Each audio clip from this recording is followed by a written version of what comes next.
Our last case on the docket today is Jack Hoover Skidmore Jr. versus Ryco USA Incorporated and Broadspire Services Incorporated. Counsel, if you're ready, you may proceed.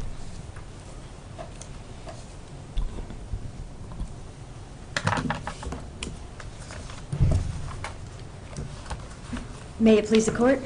I'd like to reserve 5 minutes for rebuttal, please. So noted. My name is Nicolette Sambus, and I represent the appellant in this matter, Mr. Skidmore. Now, this is an interesting case with regards to the JCC's granting of a motion for summary final order. So it's pretty clear, the case law with regards to the standard of review for a motion for summary final order being de novo. This is a case where the judge improperly granted the EC's motion, which was dismissing the claimant's petition for benefits, seeking authorization of his selection of a one-time change in physicians. There are 2 points on appeal, or 2 issues that I think are relevant to this appeal, each of which require reversal independent of each other. The first one would be whether the JCC erred as a matter of law by ignoring the Flores and Alexander precedent cases from this court, which requires the employer carrier to authorize and provide a one-time change and eliminating the EC's consequences for maintaining an erroneous misrepresentation defense. That's the first issue. No, finish your, Okay. do your issues first. Okay, well, and the Go second ahead. one is the question of fact that exists with regards to the summary final order. There is a genuine issue of material fact that exists with regards to granting of the summary final order, and that is specifically the timeliness and the unreasonableness that went into play with regards to when Dr. Goldsmith was actually provided versus authorized as the change. Your Honor? What if Flores is wrong? Just put us, let's pretend that there is no Flores. Does your client lose? At least on the first issue. No. Well, I guess it would be on the second issue too. But Well, no, not Why on the not? second, not on the second issue, because there's still a question of fact with regards to the reasonableness. yeah, but And reasonableness only comes from Flores, doesn't it? I disagree. I don't think, there's Flores, but then there's the Alexander decision, and then the decision that came out on February 1st from this court, which is the, forgot the name of it, Andrews decision, right? So in the Andrews decision, which this court essentially admonished the JCC for ignoring Flores, for taking it upon themselves to say Flores doesn't exist. But going back to Judge Tannenbaum's question, assuming that Flores, Alexander, Andrews don't exist, what statutory authority is there for the JCC to apply a reasonableness test as to the provision of the one-time change? It goes back to the original position that the legislator's intent is for the employer carrier to provide and authorize reasonable and medically necessary treatment for an injured worker. But on the timeliness, I mean, and let's recognize, I mean, the statute itself on terms of the authorization is very clear, 5 days. And then when we get to provision, there's no time reference, and there's also no reasonableness that is applicable. So are you suggesting that the reasonable provision statutory scheme really is an overlay onto this statute? Is that what we're understanding? In Chapter 440, I think that reasonableness is inherent in the entire Chapter 440. Yes, Your Honor. I believe that aside from the word reasonable not being in the specific language of 440.13 regarding the one-time change, throughout this court's decisions on matters similar to what we're talking about, there is a reasonableness standard. But Flores does exist. It was only recently decided. And then comes Alexander, which reiterated Flores. And then comes Andrews, which was just decided on February 1st, 2023, which states that 440.13.2 subsection F is void of any reference to the filing and or maintenance of a petition for benefits to trigger the employer carrier's duty to provide the one-time change. So going back to the issues, if we talk about the first issue, which is authorizing and providing. Here, I hate to use cliches, but I use them way more than I should. The employer carrier is trying to have their cake and eat it too. They're going to say, Goldsmith is authorized, but we're not going to give it to you because fraud. Well, what would that look like? I mean, so, okay, you know that he's authorized. your client not able to then call Goldsmith and say, hey, would like to make an appointment and come in and see you? No, he couldn't. Why not? Because they were raising fraud as a misrepresentation defense. They were denying all care. It wasn't that the claimant had the ability to contact Goldsmith. They were saying that we're going to tell you Goldsmith's authorized, but because that we're still trying to succeed on this misrepresentation defense that was pending before this court at the time, we're still not going to provide it for you. But wasn't that in connection with site care? Yes. Right, so, and they did not seek, as far as I know, they did not seek to modify the previous order after they stipulated to compensability. Right. And there's some medical benefits that have been authorized and provided, right, under previous, after the stipulation? Is that right? Yes, but then they terminated all benefits because they raised the misrepresentation defense. They suspended all benefits. The claimant, that's the issue with Where's this. that PFB? Where is that PFB? Yeah, I mean, so, they terminate all benefits, but I don't see that you were challenging that so in the previous PFB, with respect to psych benefits that went up on appeal here, they were asserting misrepresentation in connection with that. Where is the other litigation or the work comp proceeding where that's being challenged? Those were the subsequent petitions that were filed while the employer carrier had filed their notice of appeal. There were 4 petitions for benefits that were filed. One was seeking authorization of the one-time change, and then we filed another petition seeking authorization of a specific doctor for the one-time change, and then there was reimbursement of medical expenses that had been obtained by the claimant essentially under the self-help. So all of that has not been litigated because the employer carrier appealed the decision, the decision of the JCC, which awarded site care, denied the misrepresentation defense. Then they didn't provide the claimant any benefits. This is a case where the injured worker had a date of accident of February 28, 2009, a ruptured quadricep. This isn't a minimal toe injury. It's not a minor injury. He had a significant injury.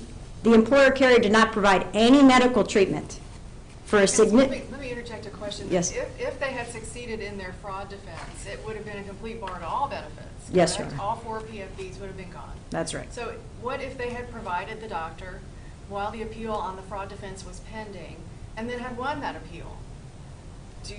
What's their remedy? Do they get that money back? I mean... Well, that's a calculated risk. That's the issue here, is that when an employer carrier raises a misrepresentation defense or any type of defense that's a complete bar or attempt to negate benefits to the injured worker, they're running the risk. They're running the risk of exposure for it reverting back to the claimant proceeding or the claimant winning, or for them prevailing. So it's a calculation of risk, in my opinion, as to when an employer carrier is going to take that roll of the dice. They can't essentially say, we're not going to provide you benefits, but you don't get to ask for anything either, because we're still trying to obtain what our defense was in the first place. See, and that gets back, I mean, that's what Judge Kelsey did a better job asking it than I did. But that's where I was headed too. What I don't understand, the reason I asked about the other PFBs and whether your client could go to see Goldsmith, and you say no because they've now pulled everything. But if they pulled everything, then there's not a course of treatment at the time, which means there's not a basis to ask for a one-time change in the first place, which doesn't then that undercut your claim for this PFB that we're dealing with in this appeal. Your Honor, I believe that the precedent case law on this matter is clear. There has to be a compensable industrial accident, and then the subsequent decisions from the employer carrier to either raise no longer reasonable and medically necessary, major contributing cause, misrepresentation defense. All of that is their defense, their affirmative defenses, but it does not negate the claimant's absolute right to a one-time change in physicians. The claimant had an absolute right to his change in physicians here, and when he asked for it, they said, Goldsmith is authorized, but we're not going to provide it. But his change in physician, what's changed if they've pulled all medical benefits? He had a treating doctor. Not anymore. You said that he can't go to a medical doctor anymore under treatment because the employer's pulled all benefits. Well, this is the same analysis like in Flores. In Flores, they appointed a doctor later on, but the claimant could no longer go to the original doctor and couldn't go to the new doctor because the new doctor hadn't actually been contacted for 56 days. It's a situation where the claimant had a treating provider. It was, the name of the provider is escaping me at the moment. Campione? Yes, thank you. Dr. Campione was the authorized treating doctor. He had an established treatment. It's not like he never went to Campione. The decisions previously indicated that the claimant has to go to the doctor right first before you can ask for a change. The claimant had seen Dr. Campione. Dr. Campione was no longer providing care because the employer carrier took the scissors, terminated it for an affirmative defense that was unsuccessful. They were, I mean, the basis of their misrepresentation defense was, I didn't agree with it in the first place, but it was affirmed by this court.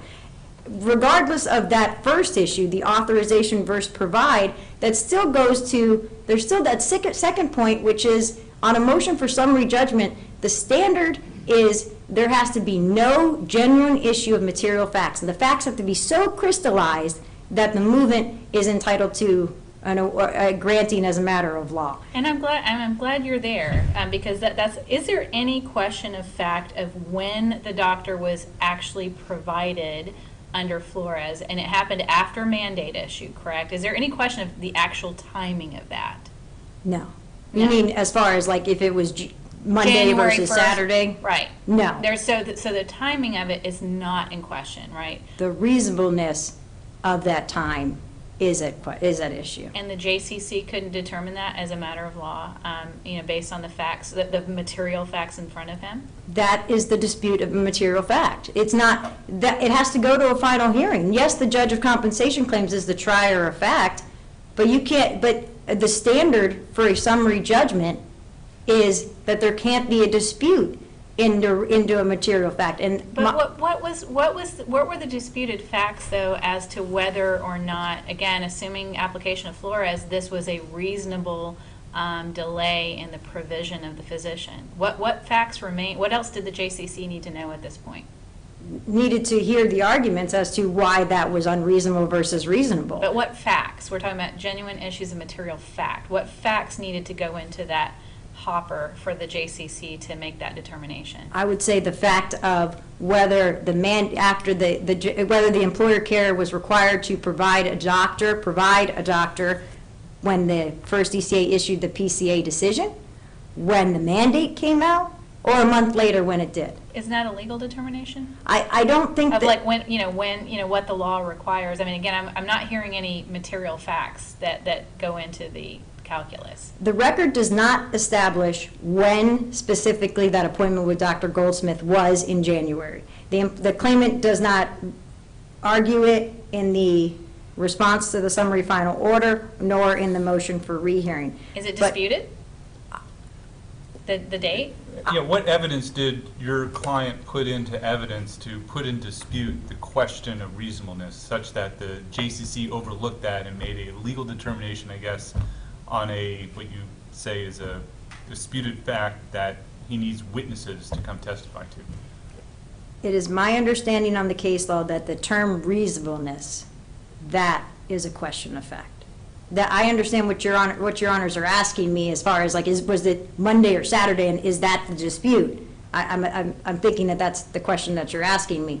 But what I would indicate to this court is that reasonableness, according to the case law, is a question of fact. And I don't think we disagree on that point, counsel. I think the question is, it might be different. Let's say you come in and move for a summary final order when the judge doesn't know when, there's no evidence on when that appointment was actually provided, and the parties still dispute it. That, one says it happened January 1st, the other one says it was March 3rd.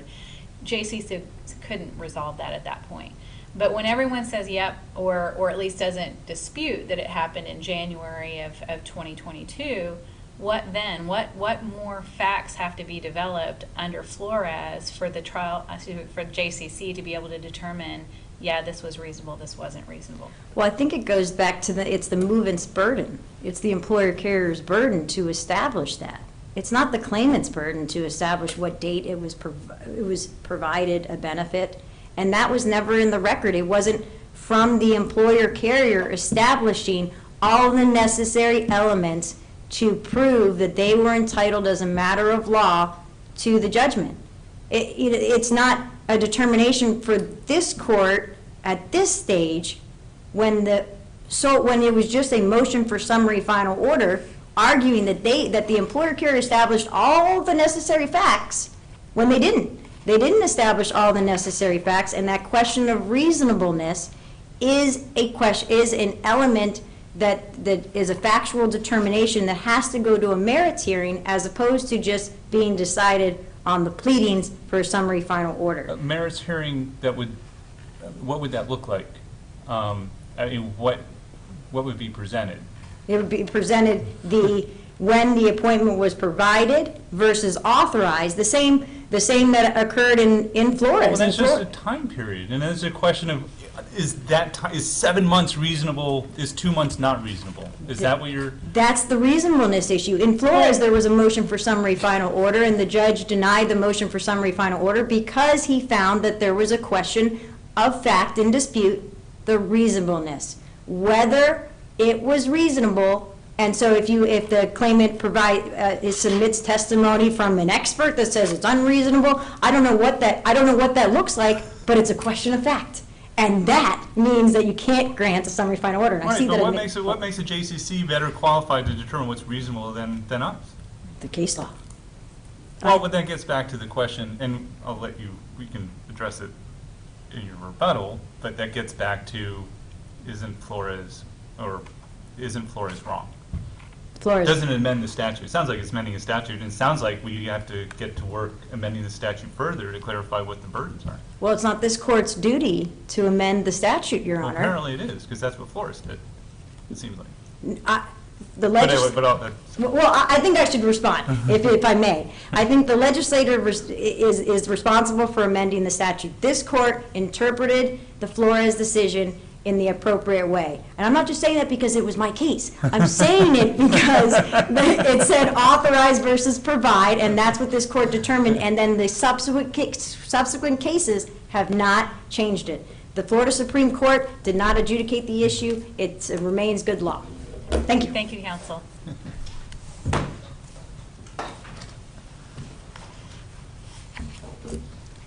May it please the court, Jessica Connor on behalf of the appellee, the employer carrier, Rico USA Inc. and Broadspire Services Inc. There are two issues before this court. The first is a purely legal question, which was whether the EC properly refrained from scheduling the appointment with the one-time change physician during the court-ordered stay of all proceedings pending the resolution of the prior appeal. And this is the only issue that's been preserved for review in this court. The second issue has not been preserved for review in this court, which is whether after the stay was lifted pursuant to the issuance of the mandate from this court in the prior appeal, whether the EC reasonably scheduled the appointment after the stay was lifted. That is an issue that was not preserved.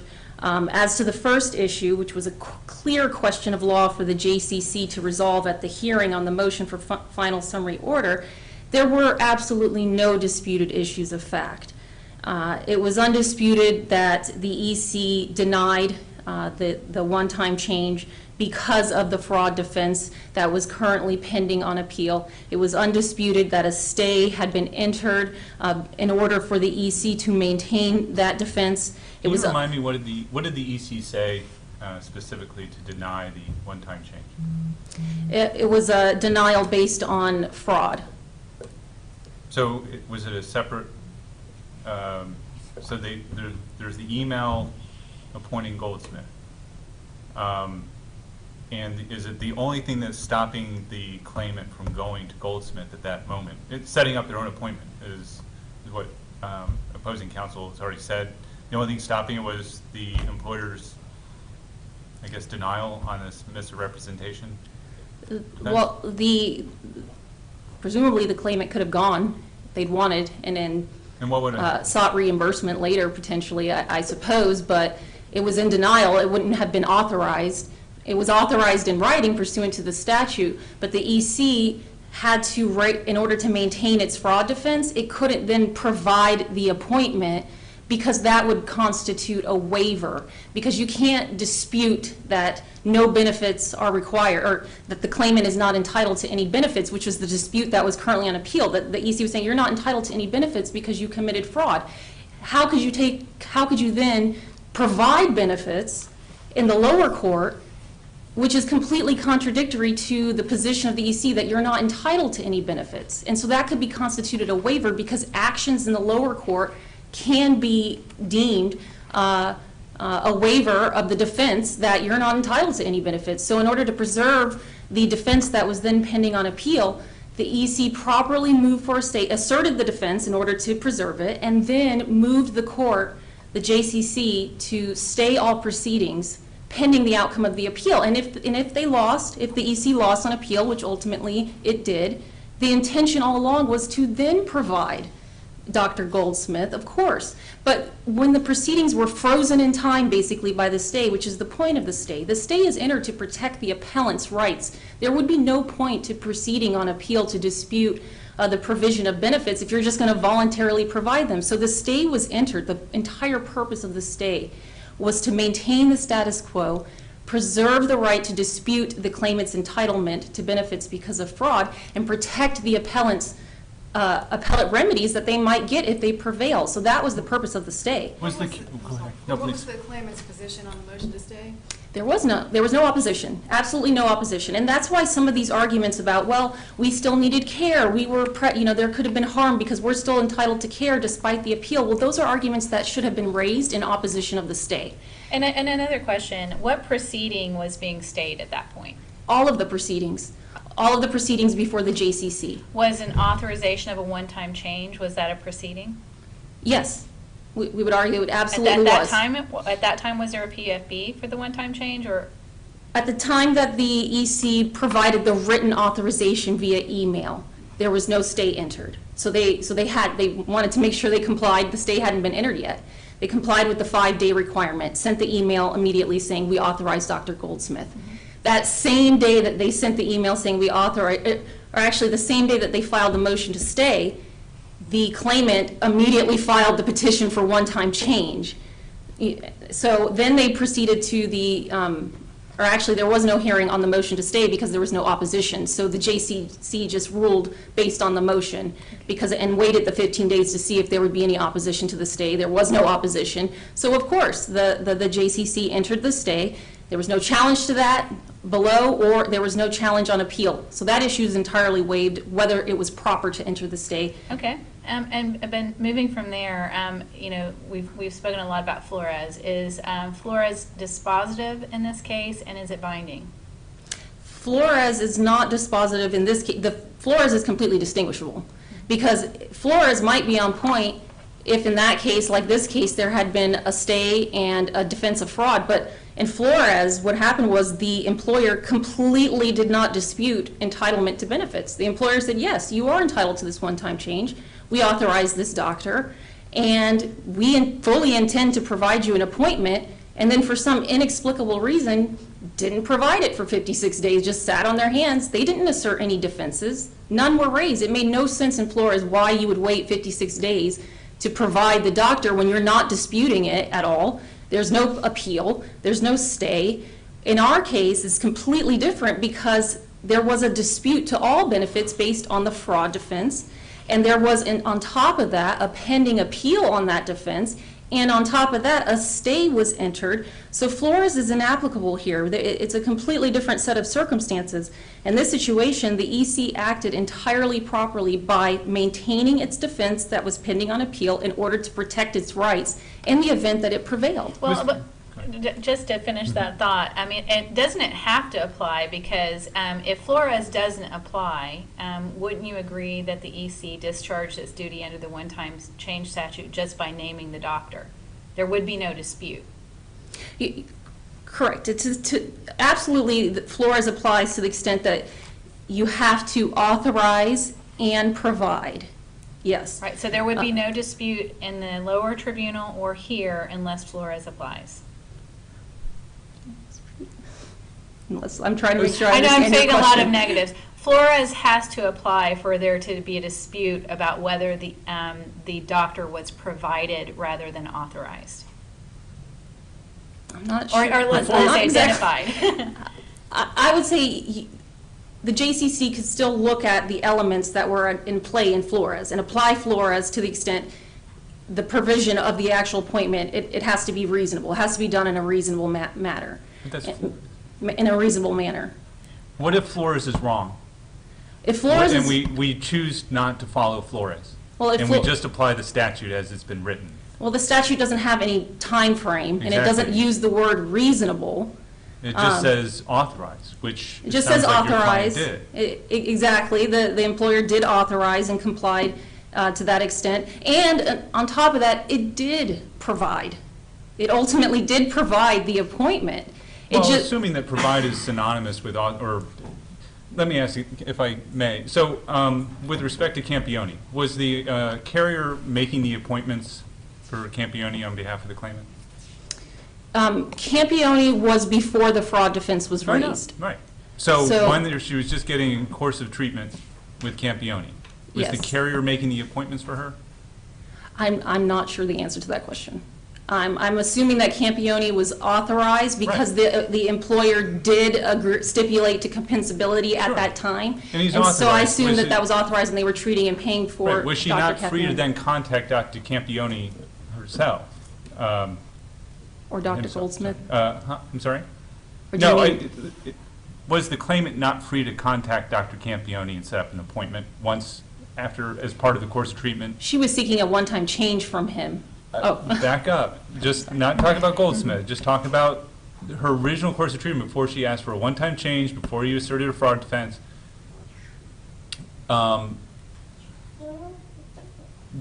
Wasn't the claimant free to ask, or to set their own appointments? I suppose before the fraud defense was raised, she would have been entitled to continue to see Dr. Campione. They have to go through the carrier to make those, to go see the doctor, or once it's authorized, can the claimant not go to the doctor themselves? I actually do not know the correct answer. I don't know the answer to that. The reason I'm Legally, asking is you keep using the term provide, and which either that is a term of art that's in work comp world, or it comes from Flores, which looked at the statute and equated provide with some extra action besides authorize, and I guess it's equated with making the appointment. Making the appointment is what But they I equated don't with. understand where that comes from. Like, It why was the statutory authorization is not interpretation enough? of this court that Well, the that's- word provide means provide the actual appointment, not Sure. just authorize somebody in writing. Which is what the chief was asking. So back up, before Flores, or take out Flores. Mm-hmm. If Flores is not around, if we don't have that as a case, are we even talking about, and you're doing it too, are we even talking about, well, my client also provided Dr. Goldsmith once the appeal was over. But why would you even talk about provide? Well, I If- think you're correct. We wouldn't talk about it if Flores didn't exist, because it was the Flores court, this court in Flores, that added that extra layer of statutory interpretation.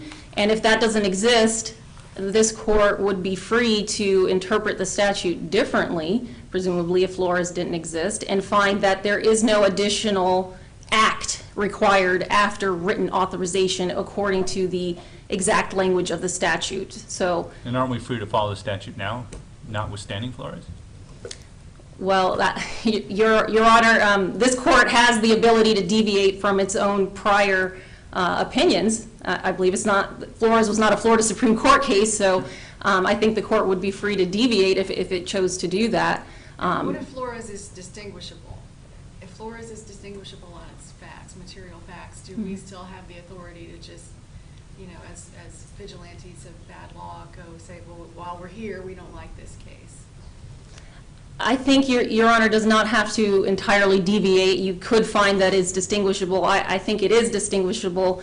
It's completely different because, again, as I was stating earlier, in that case, the employer didn't have any type of defense, let alone fraud. There was no appeal. The employer said they fully intended to make the appointment, and they just didn't for some inexplicable reason. just didn't make it for 56 days, and this court said, well, that was unreasonable, and we don't have that here. We have a very reasonable explanation as to why the appointment wasn't provided until after the mandate issued, because there was a court-ordered stay that was entered, and that was entirely reasonable, and to refrain from scheduling it during that time. And How do you say a case is distinguishable and then turn around and use the terminology that exists only in the case and not in the statute? I guess I've been so caught up in using that framework Yeah. but it is, and you can, this case can, it has facts that are distinguishable, but as I mean, far. are you saying that because you feel bound by Flores and you're doing your best as an advocate to get through Flores? Yes, if Flores. As what opposed I'm to, s- like, we're giving you the free, just what in I'm the s- questioning, just consider it in the hypothetical. You're not going to bind yourself, you're not giving anything away for your client. Just run with this for a second. If, are we having this discussion? This goes back to the Chief's question too. So are we even having this discussion? Or is there even an appeal on the summary final order if Flores doesn't exist? Probably not. So how is Flores distinguishable? I'm only saying if isn't it- Flores does apply, Yeah. and the outcome of that case was the EC acted unreasonably in providing the appointment under the facts of those cases. Yeah. So if Flores applies, the standard that's set forth, you have to provide the appointment within a reasonable time frame. If that standard applies, the reason why it would be reasonable in our case, is because the facts are different. We were reasonable, the EC in Flores was unreasonable because they didn't assert any defenses, they didn't obtain a stay of the proceedings, they just sat around for 56 days and didn't schedule the appointment. And that's not what happened here, if we are applying the Flores framework that you must provide in addition to authorize. Yeah, and if we do apply Flores, let's look at, taking aside your preservation argument you've made on the second point, assuming that the argument is preserved, are there any genuine issues of material fact in dispute regarding reasonableness that would preclude the JCC from entering this summary final order?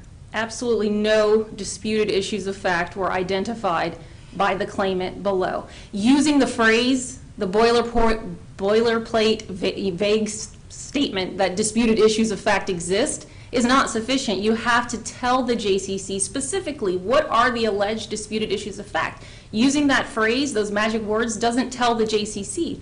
And there was no burden on the JCC to sift through the record to try to guess at what disputed issues of fact might remain. They never argued that there was an unreasonable delay between the time of the issuance of the mandate and the lifting of the stay and the actual provision. They did not argue that at the hearing on the motion for final summary order. In fact, they made a strange argument repeatedly at the hearing that, quote, this is what counsel argued at the hearing, claimant's counsel, that simply putting on a piece of paper, we select this doctor, and doing nothing else does not qualify as authorizing a one-time change. So they said they claimed all the EC did was the authorization and did nothing else. They wouldn't even acknowledge that the appointment was eventually provided, let alone argue that it was provided untimely after the issuance of the mandate. They just kept arguing you were required or that your assertion of the fraud defense nullified the prior written authorization. That was a legal argument that the claimant's counsel was making, that one act of the EC nullified another act. There was never any disputed issues of fact pointed out by the Doesn't the claimant. reasonableness standard then put us in the position, I mean, taking Flores for what it is, and it talks about reasonableness, doesn't it put us in the position of having to review every set of circumstances? And so in your case, look, we did more than just make the appointment, and then cut off the benefits until the appeal was done. But look, as soon as the appeal was over, we made the appointment. And so then you're asking us to say, okay, that operating procedure is reasonable. That makes sense. But if it were something else, let's say you did something a little bit different and the timeline was a little bit different, well, then we have to comment, well, that doesn't sound as reasonable. Isn't this, I mean, it's a never ending, it'll be every appeal we're gonna be in infinitum having to comment on what's reasonable or not reasonable. Isn't that the scenario? Um, And every summary final order, so, you know, you're gonna go into court, not you, but an employer's gonna go into court in other circumstances. They're gonna go to the JCC first and say, this is what we did. Make a determination that this was reasonable. JCC is gonna say it is or is not. And then it's gonna come up on appeal, and then we're gonna look at it. Now, assuming there are not witnesses on both sides, you know, testifying, well, no, this happened and this happened, and you have to make a credibility determination, aren't we gonna be making that same determination and have to comment in every single case, whether something is reasonable or not? if there were disputed issues of fact, this witness says this. No, A, there's this- not. Assume there's not.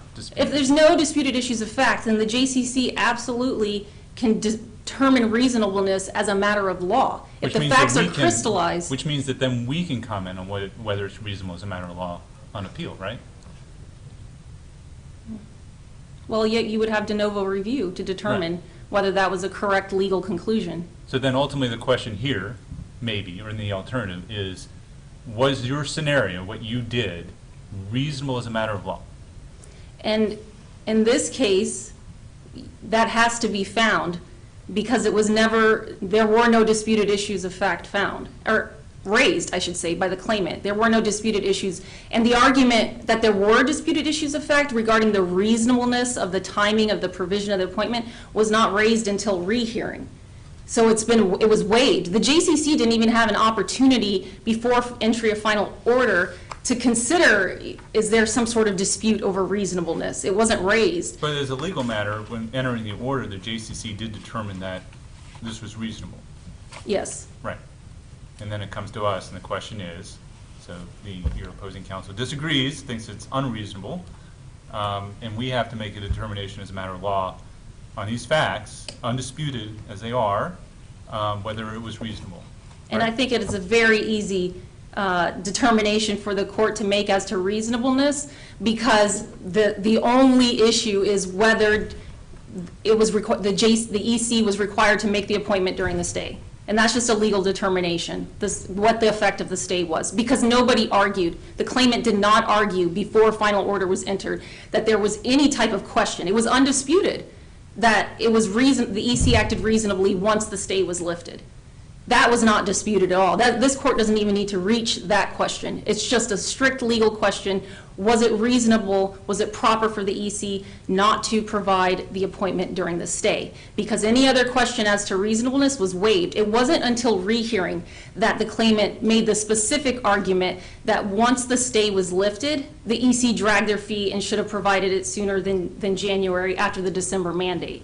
That was raised on rehearing, and it's well established that no judge has to consider an issue made for the very first time on rehearing unless you show an excuse as to why you didn't present that argument in the first instance before final order or final judgment is entered.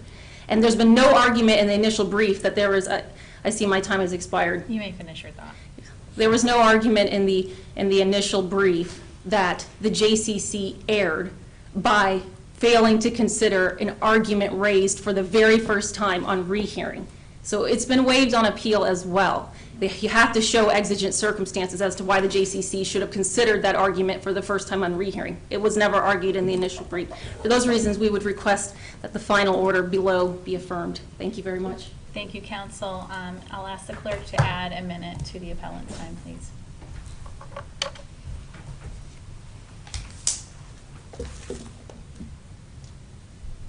Okay, I'll just touch on a few issues that council made. They referenced the waiver, that if they actually provided the one-time change while the case was on appeal, they would have waived their right. There is nothing in the statute that says that providing the benefit while you're trying to fight for a defense is a waiver. The employer carrier could have certainly provided the one-time change. Is there a recoupment, provision in 440 for the, if they win, to go back and get that, the compensation for those services back? Their motion for taxable costs. I mean, there are plenty of times where the employer carrier tries to get, squeeze blood from that turnip, right? And just get those costs from the injured worker because they don't prevail. There are certainly ways for the employer carrier to do that. Here, they ran the risk There have to be consequences for your actions. The employer carrier chose to raise a misrepresentation defense. They made that selection. They were not providing benefits to the injured worker when they should have been. Fair enough. But after you filed the PFB here, or your client filed the PFB, why not oppose the motion for stay or appeal the order granting it? There was an objection to the stay, but the judge granted the stay, and it didn't seem to be necessarily relevant to. Where in the record is the objection or the opposition? It's attached to the email. I have my record there, but there's the email that says we're authorizing Dr. Goldsmith, and if you turn the page, it says right below it, we object to the stay. But we didn't file a response to the. So there was no objection lodged with the JCC? It was when, the good faith effort at the bottom, it says you object. The claimant did object in that statement, but other than that, no, there was no response to the motion to stay. But I don't believe that that's a relevant or necessarily crucial determination here. Here, there is a clear de novo review where the judge erred on 2 points. First, there's a question of fact with regards to the reasonableness, but secondly, here, the employer carrier chose to raise a misrepresentation defense, and they can't have both. They can't prevail.